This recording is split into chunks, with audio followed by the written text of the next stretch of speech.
Assalamualaikum warahmatullahi wabarakatuh. Perkenalkan, nama saya Sakdia Zulfa dengan NIM 24231001 dari Prodi S1 Akuntansi kelas khusus. Di sini saya akan mempresentasikan sebuah artikel yang berjudul Faktor-faktor yang berdampak pada manajemen laba di perusahaan tambang Indonesia untuk memenuhi tugas 4 seminar akuntansi keuangan.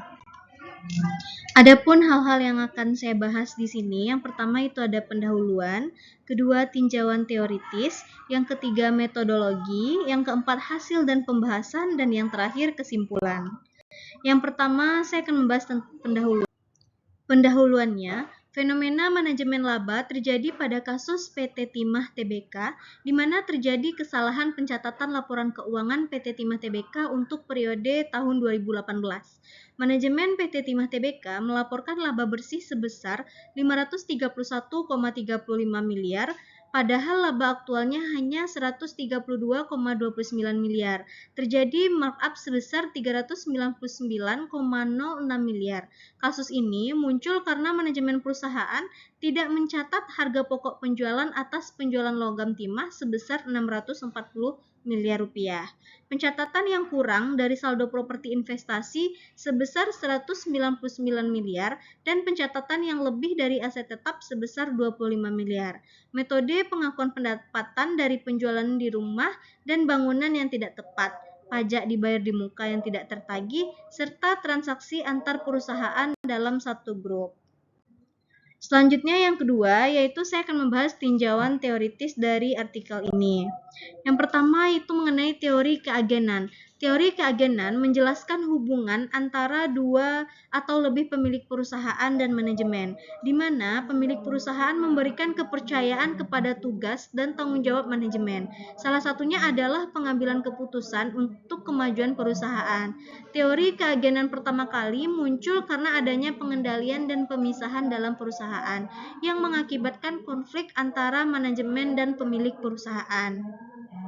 Yang kedua, teori akuntansi positif.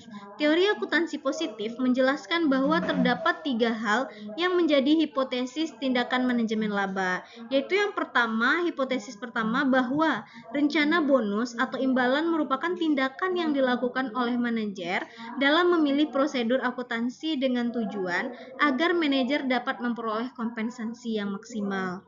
Kedua, hipotesis perjanjian utang merupakan upaya seorang manajer untuk meningkatkan nilai laba. Tujuannya agar perusahaan dapat mengurangi pelanggaran kontraktual atas perjanjian utang. Yang ketiga, hipotesis biaya politik merupakan upaya seorang manajer di mana manajer memilih metode akuntansi dengan mengurangi jumlah laba agar dapat menghindari pembayaran pajak yang tinggi. Selanjutnya, manajemen laba.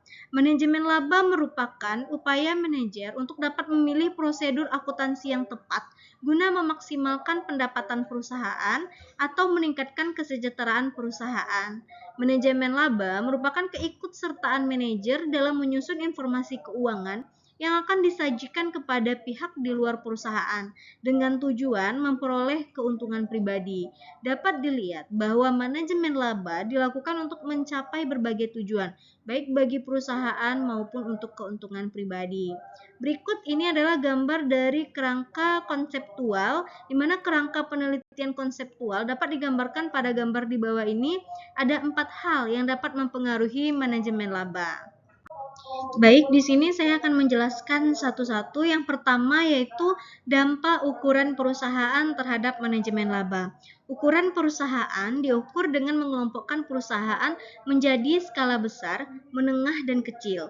Ukuran perusahaan mempengaruhi manajemen laba ketika jumlah aset, pendapatan, dan kapitalisasi pasar besar, maka perusahaan tersebut bisa dikatakan sebagai perusahaan yang besar. Yang kedua, dampak usia perusahaan terhadap manajemen laba. Usia perusahaan menunjukkan bagaimana perusahaan terus memberikan yang terbaik dan membuktikan bahwa perusahaan tersebut mampu bersaing serta dapat memanfaatkan peluang bisnis yang ada di dunia usaha.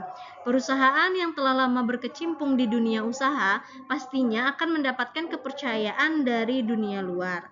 Yang ketiga, dampak profitabilitas terhadap manajemen laba. Profitabilitas merupakan faktor penting dalam menentukan kesehatan suatu perusahaan. Profitabilitas merupakan indikator yang mengukur kemampuan perusahaan dalam menghasilkan laba dengan dukungan asetnya. Semakin besar aset perusahaan, maka semakin besar pula potensi laba yang akan dihasilkan. Yang ketiga yaitu pengaruh leverage terhadap manajemen laba. Leverage adalah pendanaan perusahaan dari ekuitas dan utang yang dapat dihitung berdasarkan ukuran relatif berbagai sumber. Hipotesis kontrak utang menjelaskan bahwa kondisi berubah dan tanggal pembayaran utang perusahaan semakin dekat, maka manajer akan meneruskan utang tersebut ke depan ke periode berjalan dan memilih kebijakan akuntansi yang memastikan bahwa perusahaan tidak lalai membayar utang di masa yang akan mendatang. Yang selanjutnya yang akan saya bahas yaitu metodologi dari penelitian. Jenis penelitian ini adalah kuantitatif, dan data yang digunakan merupakan data sekunder yang diperoleh dari laporan tahunan perusahaan pertambangan yang terdaftar di Bursa Efek Indonesia dengan mengakses situs web www.idx.co.id. Populasi adalah seluruh perusahaan pertambangan yang terdaftar di Bursa Efek Indonesia selama periode 2018 sampai 2021 atau ada sebanyak 48 perusahaan. Teknik pengambilan sampel menggunakan purposive sampling, yaitu penentuan sampel dengan menggunakan karakteristik yang telah ditentukan. Berikut adalah rumus untuk mengukur apakah perusahaan tersebut sudah menerapkan manajemen laba yang baik atau belum. Dengan menggunakan pengukuran manajemen laba dari model Jones yang dimodifikasi pada tahun 1995 melalui beberapa tahapan perhitungan. Di sini saya ambil satu contoh rumusnya yaitu total akrual atau disingkat dengan TAC sama dengan NLIT dikurang CFOIT, di mana NLIT ini adalah laba bersih pada periode tahun berjalan dikurangi dengan arus kas aktivitas operasi pada periode tahun berjalan. Selanjutnya, teknik analisis data. Penelitian ini menggunakan teknik analisis data dengan regresi logistik biner. Penggunaan analisis ini didasarkan pada keberadaan skala variabel dependen atau dikotomis. Dalam analisis ini tidak perlu menggunakan distribusi normal untuk variabel independen. Adapun persamaan regresi logistik biner seperti yang terlihat yaitu ln sama dengan beta M dibagi 1 dikurang beta M sama dengan alfa ditambah beta yang 1EZE itu adalah dari dampak dari ukuran perusahaan, lalu ditambah beta 2 yaitu usia perusahaan, lalu ditambah dengan beta 3 yaitu tingkat profitabilitas perusahaan, dan yang terakhir yaitu beta 4 dari leverage perusahaan. Nanti akan dihasilkan sebuah angka yang bisa kita lihat bagaimana persamaan regresi logistik biner tersebut akan berjalan. Baik, saya lanjutkan. Selanjutnya hasil dan pembahasan. Uji statistik deskriptif. Dalam penelitian ini, analisis statistik dilakukan untuk memberikan gambaran deskripsi data variabel yang digunakan, baik variabel independen maupun variabel dependen.